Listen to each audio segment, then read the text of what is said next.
تکلیف کا احساس نہ ہو، ایک معیاری تعلیم جس میں میری اسکل ڈیولپ ہوں، مجھے سامنے بیٹھے ہوئے شخص کے ذہنی سطح پتہ ہو، میں اس کی ذہنی سطح پہ جا کے بات کر سکوں، اسے اپنی بات سمجھا سکوں. اس فرق کے بعد میں نے یہ فرق ان سے شیئر کیا تو انہوں نے کہا ہاں اب کچھ بات سمجھ میں آئی. پھر ہمت ہوئی کہ نہیں لکھا جائے. ایسا بھی ہوتا ہے کبھی کبھی لوگ آپ شیئر کرتے ہیں کہ یہ ایک ٹاپک ہے جس سے کچھ چیزیں ہیں جو ذہن میں کلیئر نہیں ہیں یا واضح نہیں ہیں، تو لوگ فوراً کہتے ہیں کہ پہلے ہمیں تو بتا دیں یہ ہے کیا. تو ایسا بھی ہوتا ہے کبھی کبھی چیزیں لکھنے کے لیے آپ کو بہت سارے لوگوں سے کی باتیں آپ کو بہت انکریج بھی کرتی ہیں اور ڈسکریج بھی کرتی ہیں کہ نہیں ایسا نہیں ہے. پھر آپ کو بہت پڑھنا پڑتا ہے. مطالعہ جسے ہم کہتے ہیں جو شاید اب معاشرے میں ختم ہوتا جا رہا ہے، یہ پھر سے آپ کو لاتا ہے آپ کے پوائنٹ پہ کہ نہیں آپ کے لیے بہت ضروری ہے کہ پہلے آپ پڑھ لیں. بالکل. تو یہ شعور آ جاتا ہے، شعور آتا ہے. بالکل بالکل شعور آتا ہے. اور جب آپ شعور کی منازل طے کرتے ہیں تو پھر آپ کو اپنی پیاس کا شدت سے اندازہ ہوتا ہے. اچھا یہ بتائیے وومن امپاورمنٹ کے بارے میں آپ کیا کہیں گی اور آپ کو کیا لگتا ہے کیا ہے؟ دیکھیں وومن امپاورمنٹ یہ نہیں ہے کہ ہم عورت مارچ کر لیں. وومن امپاورمنٹ یہ نہیں ہے کہ عورت جہاں جانا چاہے جیسے جانا چاہے جو کچھ کرنا چاہے کرے. وومن امپاورمنٹ اس کا نام نہیں ہے. وومن امپاورمنٹ اس کا نام ہے کہ کوئی بچی کہیں کسی کی ہوس کا شکار نہ ہو. رائٹ. کوئی خاتون گھر سے باہر نکلتے ہوئے یہ نہ سوچے کہ میرے ساتھ کیا ہوگا. معاشرے میں اس کو وہ مقام نہ صحیح وہ احترام ضرور ملے کہ تم باہر آ جا سکتی ہو، یہ تمہارا ہی ماحول ہے اور یہاں تمہیں کوئی خطرہ نہیں ہے. یہ ہے وومن امپاورمنٹ. اور وہ بڑی آزادی سے اپنے تمام کام کرے. پھر آپ اس پہ چھوڑیں کہ وہ مثبت کرتی ہے. کیا ہمارے یہاں سارے مرد جو ہیں وہ سارے پازیٹیو کام کرتے ہیں؟ بالکل. تو پھر ہم عورت کا کیوں کہتے ہیں کہ بڑے انہوں نے بال کھلے ہوئے اور مغربی لباس ہے اور اس طرح جا رہی ہیں. کبھی آپ ہمارے مردوں سے پوچھتے ہیں کہ وہ شلوار قمیض ٹوپی داڑھی یہ سب کیوں نہیں کرتے؟ مطلب اسلام جو ہے وہ پھر میرے آپ کے سب کے لیے ہے نا، مردوں کے لیے، میرے گھر کے مردوں کے لیے بھی ہے. وہ مجھے کیوں کہتے ہیں کہ آپ نے دوپٹہ لینا ہے یا بایا لینا ہے یا اسلام کی پابندی کرنی؟ وہ خود بھی تو کریں نا. وومن امپاورمنٹ میں آپ دیکھیں کہ آج سے 1500 سال قبل رحمت عالم نے تو عورت کو بھی مرد کے مقابلے کے حقوق دیے اور فرمایا کہ علم کا حاصل کرنا مرد اور عورت پر فرض ہے. علم کے لیے حاصل کرو چاہے اس کے لیے چین تک جانا کریں پڑھے. یہ کہیں نہیں کہا کہ عورت نہیں جائے گی کیونکہ وہ عورت ہے مرد جائے گا، ایسا کہیں کچھ نہیں ہے.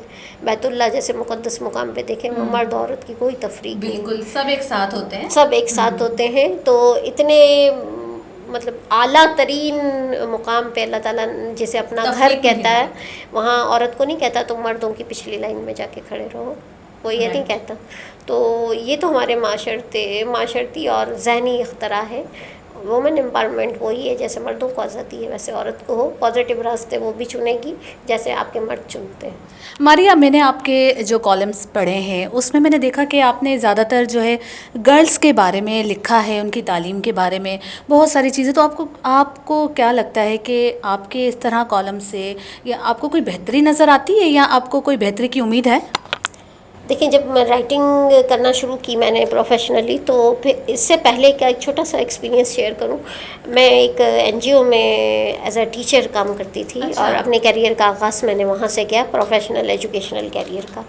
تو مجھے 3 to 5 ایئرس ہوئے تھے. مجھے ایک سرٹیفکیٹ ملا کہ آپ نے جتنے بھی ایڈمیشن پروسیس کی انچارج تھی میں وہاں کہ ایڈمیشن آپ نے جتنے بھی لاسٹ 3 ایئرس میں کیے ہیں اس میں 92% گرلس کے کیے ہیں.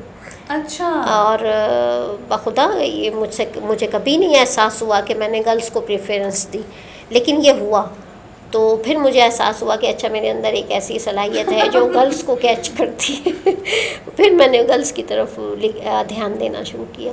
گرلز ایجوکیشن پہ میں کام کرتی ہوں کہ بچیوں کو امپاور کیا جائے تھرو ایجوکیشن. کیونکہ شعور ہوگا ان میں اویئرنیس ہوگی وہ اپنے لیے راستے خود تلاش کریں گے. جی ماریا میں یہ جاننا چاہتی ہوں کہ آپ کے پیرنٹس آپ لوگ کو کس طرح بچپن میں سمجھاتے تھے جو آج آپ کے ذہن میں یہ ساری باتیں ہیں کہ آپ ایک ٹیچر ہو کے اپنے بچوں کو اپنے اسکول کے بچوں کو سمجھاتی ہیں. آپ کے پیرنٹس کا آپ کے ساتھ کیسا رویہ تھا بچپن میں؟ ظاہر ہے ہم سیکھتے جو ہیں بنیادی چیزیں وہ اپنی فیملی سے وہ سیکھتے ہیں. کیونکہ جو کہا جاتا ہے نا ماں کی گود بچے کی پہلی درس گاہ ہوتی ہے. تو یہ میرے فادر کو یہ زیادہ کریڈٹ جاتا ہے کہ میری پرسنالٹی بلڈنگ میں ان کا بڑا زبردست رول رہا ہے، اور بہت سپورٹیو.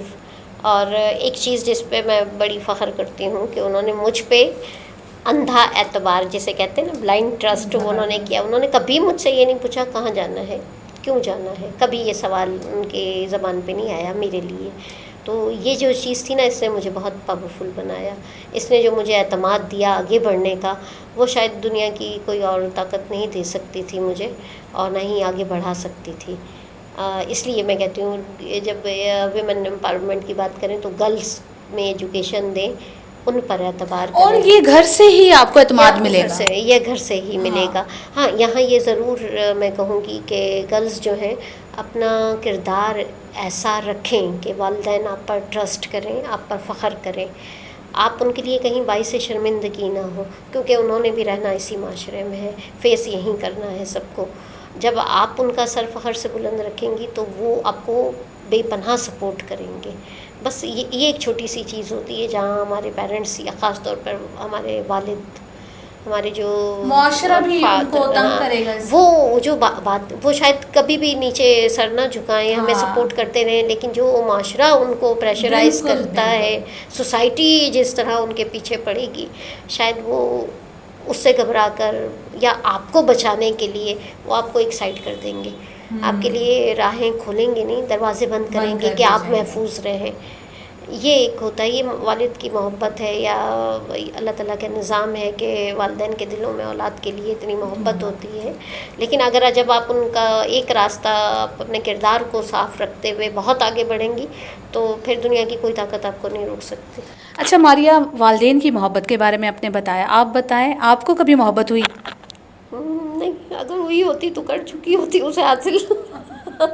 اچھا، شادی؟ نہیں، شادی کا ارادہ بھی نہیں ہے، اور کی بھی نہیں، کبھی اس طرف گیا نہیں مائنڈ. اچھا. کبھی گیا تو سوچا جائے گا. میرے خیال میں اب عمر گزر چکی ہے، اب شام ہونے کو. نہیں بالکل شام ہونے کو نہیں ہے، ابھی صبح ہے. یہ آپ کی محبت ہے. ابھی صبح ہے. بہت اچھا لگا ماریہ آپ سے ملاقات کر کے، آپ کے ساتھ ٹائم اسپینڈ کر کے، آپ کی زندگی کے بارے میں یہ سب معلومات حاصل کر کے. اچھا ماریہ، ہماری جو دیکھنے والی لڑکیاں ہیں، خواتین ہیں، ان کے لیے کوئی میسج دیں، ان کو بتائیں کس طرح زندگی میں آگے بڑھا جا سکتا ہے جو آج تک آگے نہیں بڑھی. تو کوئی ایسا میسج جو آپ ان کو دینا چاہیں؟ ہاں داشمین، ایک چیز میں نے ابھی تھوڑی دیر پہلے ذکر بھی کیا تھا گرلس ایجوکیشن پہ. میں نے کہا تھا کہ آپ اپنے کردار کو مضبوط رکھیں، اسٹرانگ رکھیں. دیکھیں، اللہ تعالیٰ کے نظام میں قدرت ہے، ہم اسے یہ نہیں کہہ سکتے کہ ہمیں شاید کسی کی ضرورت نہیں ہوتی. یہ نظام میں قدرت ہے، ہمیں اپنے زندگی میں ساتھیوں کی، والدین کی، پھر ایک لائف پارٹنر کی، پھر بچوں کی ضرورت ہوتی ہے. یہ سب کچھ ہونا ہے زندگی میں، اور جس ترتیب سے ہونا ہے وہ سیکوینس اللہ تعالیٰ کے پاس ہے، وہ اختیار کا سیکوینس، وہ میرے یا کسی اور کے اختیار میں نہیں ہے. اس کو مد نظر رکھتے ہوئے اپنے لیے پازیٹیو پاتھ وے کا استعمال کریں، اس کو سرچ کریں. آپ کے اگر نزدیک کوئی پازیٹیوٹی نہیں ہے تو وہ آپ خود کریٹ کریں. اور گرلز میں اتنی طاقت ہوتی ہے کہ وہ کر لیں. اپنے پیرنٹس کو خاص طور پر سیٹسفائی رکھتے ہوئے، ان کو پورا اعتماد رکھتے ہوئے، آپ ان کو اپنی جو بھی خواہش بتائیں گی وہ انشاءاللہ ضرور پوری ہوگی. اور ایجوکیشن جو ایسی ایک چیز ہے، تعلیم ایک ایسی چیز ہے جسے حاصل کیے بغیر آپ کوئی دنیا کی کامیابی حاصل نہیں کر سکتے. ایک والدین کا اعتماد اور دوسری ایجوکیشن، یہ دونوں چیزیں رکھیں ساتھ، اور پھر جہاں دل چاہے جس بھی ستارے کو آپ کمنڈ ڈالنا چاہیں آرام سے ڈال سکتے ہیں. اور والدین کے لیے بھی کچھ بتائیے. والدین کے لیے یہ ہے کہ دیکھیں، معاشرہ تو بہت کچھ کہتا ہے، آپ اپنی اولاد کو خود سے جج کریں. آپ یہ نہ کہیں کسی نے کہا آپ کی بیٹی ننگے سر جا رہی تھی، کسی نے کہا آپ کی بیٹی کسی کے ساتھ بیٹھی ہوئی تھی، کسی نے کہا ہمیں آپ کی بیٹی کا کچھ سمجھ نہیں آتا. جو ہمارے عام طبقہ ہے اس کی میں بات کروں گی. بیٹیوں کے بارے میں ڈیسیجن لیتے ہوئے اپنی آبزرویشن پر اعتماد رکھیں، اپنی آبزرویشن کو دیکھیں، اور یہ ذہن میں رکھیں کہ اللہ تعالیٰ نے